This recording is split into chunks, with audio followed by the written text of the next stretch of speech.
Well, good morning, everybody. It's Danny back from Deepsouth Homestead. Today is a day that we're both disappointed and highly aggravated.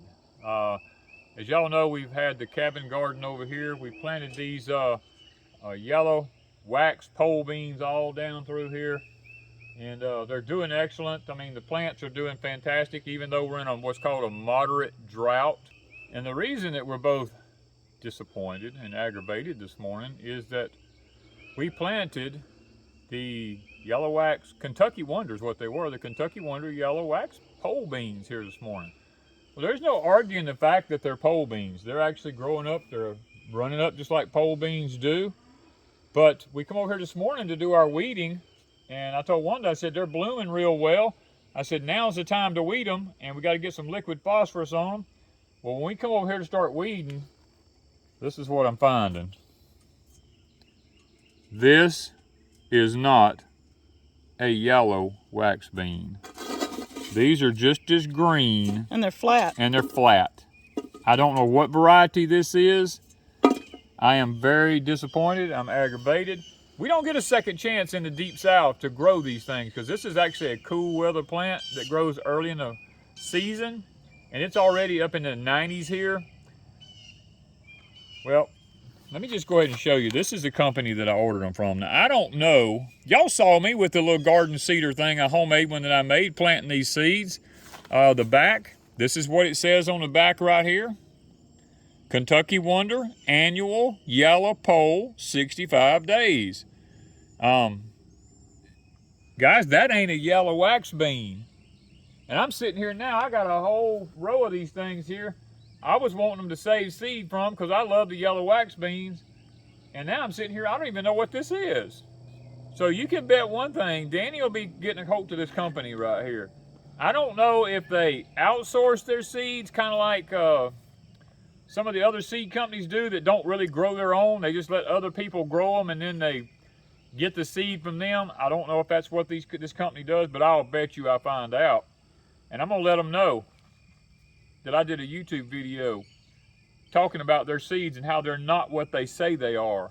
Because I'm gonna tell you, this is what I try to tell people. You know, are we gonna get beans? Yes, we're gonna get beans. Are we gonna be able to can beans? Yes, we're probably gonna be able to can beans. I don't know if these are string beans or not. I have no clue. And Miss Wanda hates string beans. Miss Wanda hates string beans. So we're sitting here now. What do? This is what happens. I try to tell people. People's got all these seeds that they've bought in these containers. It's supposed to be good for 25 years and stuff like that. And they open them up and you don't get what you say you're going to get. And you know, here I am. I've lost a whole year now. I have a whole year And we gone. bought how many packs? I bought like 5 packs of these so that I would have extra ones in case they didn't make when I planted them. I'd have extra seed again. And now I got 4 more packs of these stupid things, and I don't even know what they are. I mean, they're definitely not a yellow wax pole bean. That's for sure. So, guys, that's one of the things when you start fooling with these seed companies, you get yourself in trouble. And I usually don't fool with seed companies. I've used Hoss Tool a little bit, and I've used a couple other seed companies a little bit, and I've never been really disappointed. This is really, I'm gonna say, my second. Baker Creek, I had a lot of problem with their seeds, and this one is a big disappointment. Now, on a good note, I gotta find some happy in all this. This is seed that I created, now it's close to 30 years ago, and this is my seed. I mean, this is my Danny corn. Look at this. This corn is already 5 feet high, already. And this stuff will get way up yonder. And guys, I am totally tickled to death with all this corn through here. Look at how beautiful it is. Now, yes, I need to thin it out a little bit more, but I've been so busy I haven't been able to get to it. But I'm telling you, I'm loving my own seed. This is why when I get a hold of something and it works good, I'm saving seed. I'm not going every year buying seeds because you get what happened to me just then. You get stuff that's not what they say it is. Another thing I done, I came here at the end of the Danny corn rows and I planted the Thelma Sanders above ground sweet potatoes. This is another thing we're going to be trying to see. Now these come from Shermways, or however you say, Shumways, however you say that.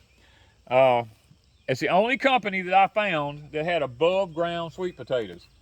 And that's an old variety.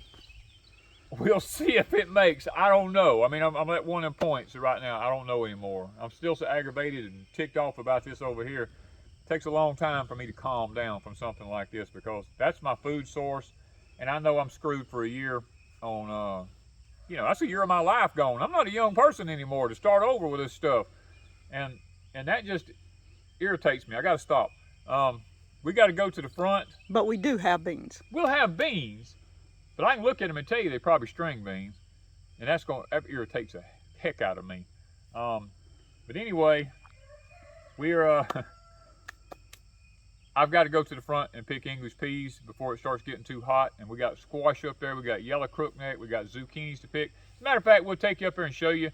The English peas probably got this picking and maybe one more and they're over. So let's go take a look.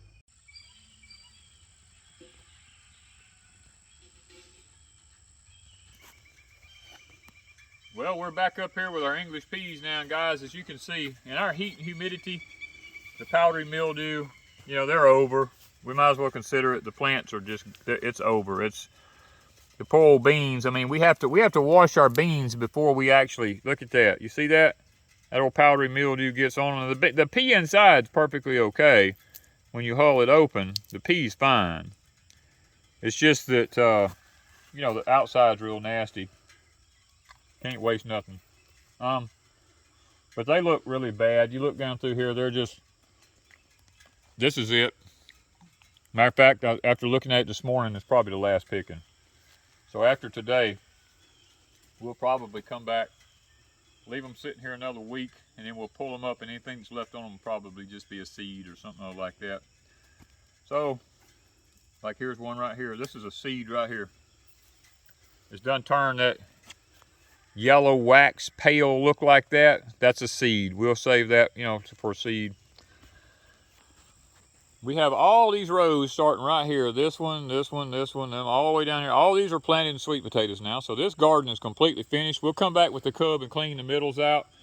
Then we have a row of Star of David okra here. It's doing fantastic. The heat jumped in right on time on it. We got it plowed with the cub right before it got too big. And next to it here, we have our zucchinis. We have our squash in several stages this year, just so that they don't get out of hand. And we don't hardly ever have any zucchinis that does anything, but this year I figured the secret out to zucchinis, and they are just blowing out at the seams this year. Now we have our squash all mixed up because it's all hybrids. It ain't gonna make any difference. But now this is called a gold prize right here. We got this from Hoss Tool. This is our #1 yellow squash that we grow. Look at this. I mean, look at that. These things, you can't stop these things from bearing. They are just, I missed one day picking. I'm gonna tell you, I missed one day. And look at this. That's one day from there to there. This one bloomed this morning right here. Look at this one. This one was yesterday's. Look how fast. I push my stuff with liquid phosphorus. And I'm telling you, guys, you can't beat these here. Here's another one. We didn't pick squash yesterday. Look at that. You cannot beat that for squash, for the gold prize from Hoss Tool. Now we've got 3 or 4 zucchini plants here because we really didn't expect them to do anything when we planted them. But they have come on now that I've figured it out. And I got one here I didn't pick yesterday. Look at that. Miss Wanda's making all kinds of zucchini stuff with the air fryer, and not the air fryer, the freeze dryer, and all kind of stuff. I mean, look at that. I missed it one day. These things, now I've been pruning my squash. You're supposed to prune your squash. Now, Lord have mercy, I missed 2 of them right here. Woo! I mean, I didn't even know they could get that big. Look at that. That's pitiful. I should have picked yesterday. That'll make some good spaghetti, won't it? Yeah, look. One is all you need for spaghetti. I hate I didn't pick yesterday because I don't like squash once they get seeds all in them. But it makes spaghetti. It'll make good spaghetti though. Woo, man, look at that. Now these are the yellow crookneck here. I can't hardly bend over now. This is them right here. Look at that. Can't beat that. Then I got the Arkansas Traveler tomatoes. They are doing fantastic. It's my first year to ever grow Arkansas Travelers. They've got tomatoes in them. They're doing really, really good. I got to go through here and finish picking these English peas and get them cleaned up before we can get them out of here. And then I don't want that powdery mildew to jump to the squash because it'll do that. But I got to finish picking squash this morning. I didn't have no idea I was going to have this many. We got enough here to do Lord knows what with now. So praise the Lord. We're being blessed. I can't complain. We're in the middle of a drought down here where we live at. We're at moderate right now. We're not severe, but we're moderate. My ponds are all down about a foot or two. Just hadn't had no rain this spring. Usually we get tons of rain. This year, no rain. Last year we got flooded out. So that's the grand solar minimum for you. It's always in extremes. Remember that. Thank you guys from Deep South Homestead.